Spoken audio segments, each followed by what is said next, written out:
sure that's the influence he'll have on Lito Adiwang, although he's anything but calm when he actually starts to mix it. Yeah, Do was able to time the explosion of Adiwang late in the first round and get into the clinch, although he wasn't able to finish it. Let's see if he's able to time that a little bit more as this bout progresses.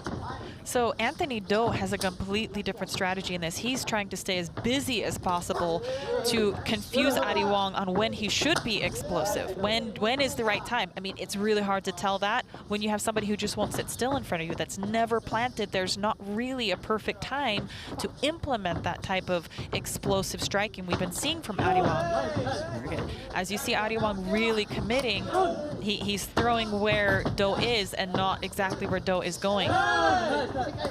So we see Adiwang's trying to change up his strategy a little bit, now going to the body, finding that opening there. That's a good adjustment. Yep. You know, the strikes were missing, the hands, strikes were missing from Adiwang, but the kicks, there was an opening there, now going down to the ground. See Do timing that again, able to get inside. Yeah, but every time Do's been able to land a takedown, Adiwang has locked up that Kimura position. Keep working. You're absolutely right, Johnny. To do that as you're on your way down to the canvas, take some quick thought. Oh, That could turn into an armbar, though. Great job by Do. Does it have it locked up? It is locked. This could definitely get this could be tight. He's got to drive in. Adiwang right here has to drive down and in and really try to collapse the pressure there, and he's doing a great job so far. Now he's working to get that. That was incredible. That was very, very deep. I think almost anybody else may have been finished in that, but great way for Adiwang to keep his composure in a very dangerous situation. Did exactly what he needed to do to escape. Yeah, doesn't really have time to think about being relieved, does he? Straight back into it. Yeah, both men really making the adjustments mid-fight. Adiwang saw the movement of Do, started going to the body, and then Do as well looked to time the kicks and went under. That's how he got the takedown, but now they're both back into the bottom position, scrambling, working hard again. Do working well with fist and forearm to get to Adiwang's head. Do canvas. Yep. Now, what have we got? Ooh, he's got a potential triangle locked up, but Adiwang rolls up the top. Both men just perpetually moving. So hard to get that timing. Do, that's the second time that he's reached underneath that leg there and used that to kind of create an angle.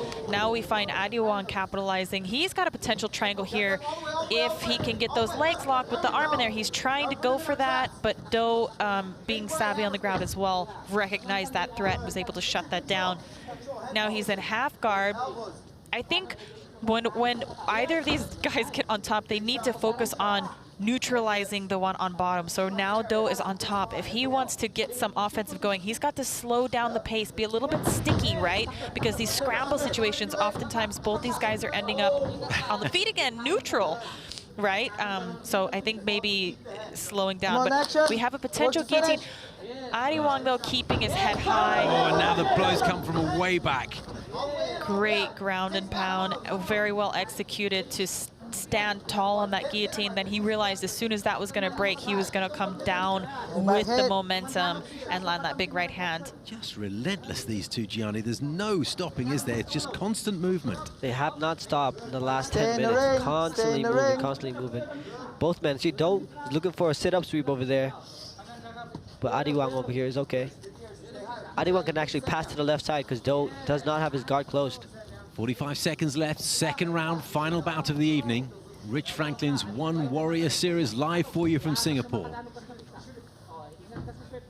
Misha Tate, Gianni Suba, Steve Dawson. Been great action today. Rich Franklin looking to award a contract, maybe even two. A ticket to the big time. And these two know that that is what's on the line. Great job by Do, extending the leg of Adiwang and using that with the underhook to get back up. But Adiwang showing that strength, showing that explosiveness, pulls him back down to the ground. Looking to put that kind of crank pressure. You know, he could turn that into a submission if he laces that bottom arm through, but that may be harder than it looks right here in this position because, oh, what a good display. And his opponent, Lito Adiwang, in the red shorts. Well known as Team Lakai outfit with the blue tape around his wrists. Lito Adiwang has looked impressive on his way here to the big show. He's going up against Senzo Ikeda, the former Pancrase Flyweight World Championship. This is a step up for Lito Adiwang. Let's see how he does here.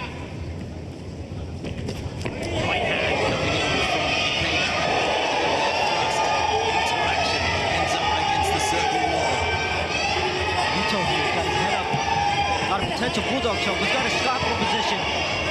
Might have a submission here. Right above us here at circle side, the referee's well positioned. Ooh, that looks tight. He's got his hips in. Watching very carefully, I can see Ikeda's face, the Japanese man in front of his home fans, desperately trying to get out of this one. Lito's doing all he can to make sure that hold is nice and tight. The anguish on his face, the effort he's putting in. Now Lito's here got a scalpel Kimura. He's cranking on the arms like an arm bar, using his hips just to drive forward. It's a lot of pressure on Ikeda's arm right now. Ikeda just grabbing the circle with his toes there. He's released it now, but that's an illegal move, so he got away with that. And he's been circled away from the circle edge now. That looks so tight by Ikeda, a veteran. He knows what's at stake here. He's not going to give up so easily. Ikeda pops out now. 45 seconds or more he was in. Oh, it must be draining for both athletes. It's over. It's over. As they came up, there's damage to the right arm. Quite clear to see. Maybe a dislocated elbow or something like that. As they came up, it was quite obvious that he didn't want it. Representing two of the best teams in mixed martial arts. That's right, we have Lito Adiwang from Team Lake, so trains up in Baguio, up in the mountains, unlimited cardio, fantastic wrestling as well. And we also have Manuel Huerta, the Tick. He's training out of Phuket Top Team, and he's the assistant wrestling coach there, and he is also very good at wrestling. Let's see what happens here in this ring. I wish we had a camera on us right now, because Peter, I don't know if you just saw that, but Mitch right then was leaning forward, and he is glued to the action that's going on right now. He doesn't want to commentate, he just wants to watch this. I'm just going to let you guys do the talking. I'm going to enjoy the show. Lito Adiwang is a very highly touted prospect out of Team Lakai. He is surrounded by how many world champions does Team Lakai have right now? I can't count them.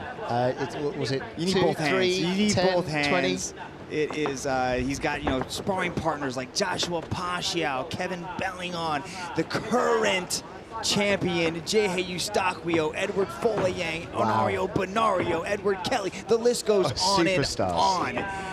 Light on his, quick with his movement, light on his feet. He wants to. He's just a bit afraid of what leg's going to come from where. I think that's the problem right now. And he did actually catch one of Lito's legs earlier, but Lito managed to brush it off. Okay. Not bad there, Manu Huerta getting in some kicks of his own. Some left low leg kicks, left high head kicks. Trying to get that takedown. Ankle grab there, ankle pick. Both of these guys looking very, very composed, very, very focused. They're still trying to gauge out their distance, I think. Lito, I'm sure, has heavy hands, but he hasn't really thrown them too much yet. Actually, the Tick actually managed to land more hands earlier, like solid hands on Lito, than the other way around. I want to see more kicks from Lito. I really do. I'm excited to see Kung Fu. Nice combination, went to the body with the uppercut, hit with the right hand. He's panicked. He is really, really panicked. Lito's just going to carry on down this path. Look at him just beaming. Look at him just glowing almost as he's marching forward, throwing some serious heat with those hands. Oh my goodness, there you go. These are the Baguio Team Lakai hands that, we're talking about. It's like Filipino boxing style. They love it. Mixing in with the Kung Fu. Striking is really their thing, but it's going to be hard to take them down because their wrestling at Team Lakai is pretty amazing too. Oh, I would not want to be in there with Lito right now, but if Manuel Huerta can get his flow, the takedowns are going to come out strong. When he gets on the ground, who knows what will happen. We haven't seen it yet. They developed their own style of wushu. That Lakai style. Oh, beautiful front kick. Landed there. Wow. That was an uppercut to a hammer fist on the ground. That was a fantastic combination striking. Go! Adiwang with a 7-2 mixed martial arts record has a winning appearance in Rich Franklin's One Warrior Series already to his name. Da Silva is 2-1, making his One Warrior Series debut. Doesn't look dissimilar to Kevin Bellingon, does it? Ponytail in the back, and he's got that ferocity too. That's right, a massive knockdown there with a big right hand. Super confident.